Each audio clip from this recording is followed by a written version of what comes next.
Fire damage is considered a primary peril. So depending on what insurance policy you have, fire insurance should be the one consistent throughout them.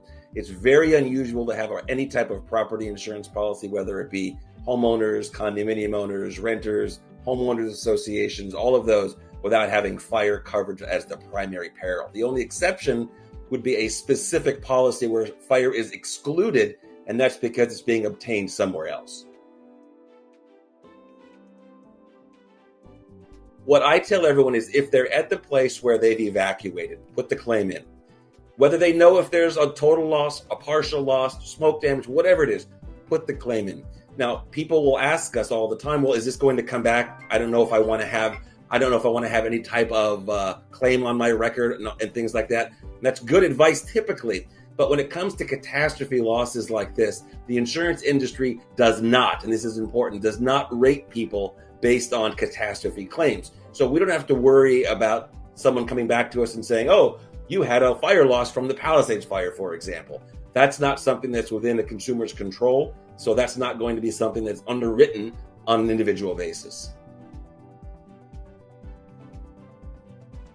Usually right away, most homeowners insurance policies have a provision to pay for your expenses while you move out. It will pay for you to move somewhere. It will pay for you to even eat things that you would normally do at home. You don't have a kitchen, you have to eat. They'll pay for that. So the most important thing to do is, again, file the claim, start keeping your receipts, and find a place to go. I know that, for example, in the Palisades, people were trying to find places to stay, and there was a lot of price gouging that was going on. And there are some task forces that the Department of Insurance is putting out there to try and stop that. People are legally only allowed to charge 10% more than what they were charging for rent prior to this type of a loss. And we were seeing, just in our office, 800-900 times what they were charging before. And the insurance companies are paying it because they have to help get people in their homes. But that's going to come back to haunt us in premiums at some point. Some do, some don't, but I think what's happening is, and again, it's very easy to see. You can go on to their website and you can see lists, for example, on the rental sites of what a property is listed for at what date, and you can see it go from $4,000 a month to $25,000 a month, right, on January 9th, right after the fire started. So it's not hard to see this. I know that we're telling people to report this, but you're sort of stuck between a rock and a hard place, because if you try and play hardball with the landlord, the chances are you might not get that space. So at the same time, you want to do the right thing and report it so they'll stop doing that. You also don't want to shoot yourself in the foot and be that guy who doesn't end up being able to get a place to stay. There's always a place for public adjusters and for law firms and experts like that. We're just not there yet. And like I said, unless you have already, and I haven't seen any evidence of it yet, gotten to a place where you're told no.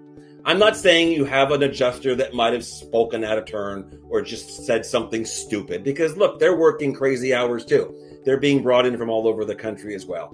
Unless you are told something specifically in writing and they're saying no, and you've gone to the insurance company to appeal it, you've called your agent, you've asked for a supervisor, you've done sort of those basic things, then I don't think that it makes a lot of sense at this stage to be looking to bring on any type of additional drains on the funds. Because as we started out by saying, are people going to have enough coverage to rebuild? Well, all of those places end up taking from the recovery amount, right? So if we go under the assumption that we are going to get what our policy has, then we're better off to handle that ourselves unless we're not getting those things. And again, it's just so soon. We still have not even reached 100% containment on any of these fires. So I think I understand the fear. I understand. I just don't want to deal with this. I'll just have someone else deal with it. Just remember that there's a cost that's associated with that. And maybe just wait until and if that becomes necessary versus letting that be the default go-to. One of the things that I have heard, unfortunately, are some people were saying, well, I don't want to just have fire insurance. If I can't have everything, I'll have nothing. And that's all right. That's a choice to make. The problem is that if they have a loan on their house, and most people do, then they would get forced insurance from their lender. And the problem with that is that's not going to rebuild the home. All forced insurance does when a lender does that is pay off the mortgage to the bank. It doesn't rebuild your home, and you're paying for that. So unfortunately, I think some people that thought, well, my bank will take care of it, or my bank will find something and put forced insurance, that was actually a fallback for property insurance, when in fact all it did was create a large bill that you have to pay that gets tacked onto your mortgage, and just protect the bank from the mortgage amount that they have due. I think the most important thing first is and it's easier to say than done. I can actually say this because I've been evacuated now twice. Don't panic until it's time to panic.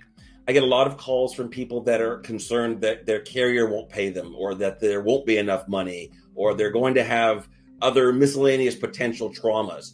And I understand the fear. It'd be odd to not be afraid right now.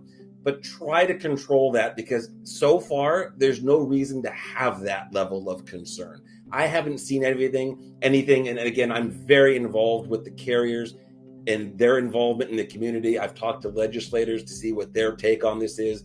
We're really involved. I haven't seen anything that would give me pause where I'm thinking, oh boy, this might be a problem for people getting their money. I'm just not seeing it. So my first piece of advice would be, worry when it's time to worry.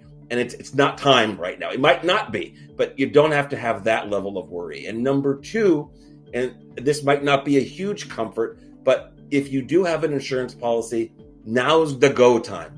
So be sure you stay in touch with your carrier, with your adjuster, document everything. It keeps everybody on the same page, and be sure that you advocate for yourself, because remember, the carrier is working with you, and by law and by policy, they have to act with the utmost good faith. It's actually in the policy.